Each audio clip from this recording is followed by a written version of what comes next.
News 28 मराठीमध्ये आपले स्वागत आहे। आजच्या मोठ्या बातम्यांबद्दल बोलूया। पालघर जिल्ह्यातील आरोग्य संस्थाची कामे युद्धपातळीवर पूर्ण करा।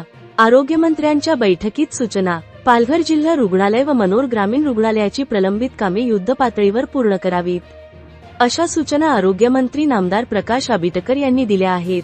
आज सुरुची या शासकीय निवासस्थानी जिल्हा रुग्णालय पालघर, मनोर ग्रामीण रुग्णालय आणि ट्रामा केअर सेंटर या आरोग्य संस्थांच्या बांधकामांची सद्यस्थिती, पदभरती, इक्विपमेंट्स, फर्निचर, इलेक्ट्रिफिकेशन, आवश्यक निधी या सर्व बाबींचा सविस्तर आढावा घेतला।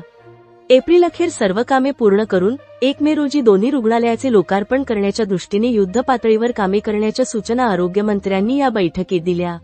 बैठकीला आमदार राजेंद्र गावित, जिल्हा शल्य चिकित्सक पालघर यांचे सह सार्वजनिक आरोग्य, बांधकाम विभागाचे वरिष्ठ अधिकारी उपस्थित होते।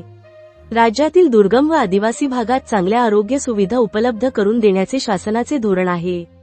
पालघर जिल्हा रुग्णालय, मनोर ग्रामीण रुग्णालय व ट्रामा केअर सेंटर या आरोग्य संस्थांमुळे या भागात चांगली आरोग्य सुविधा उपलब्ध होईल।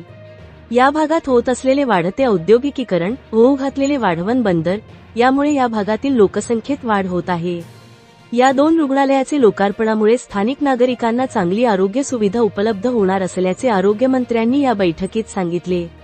वार्ताहर आय न्यूज 28 मराठीसाठी शुभम पाटील, पालघर जिल्हा क्राईम रिपोर्टरची रिपोर्ट।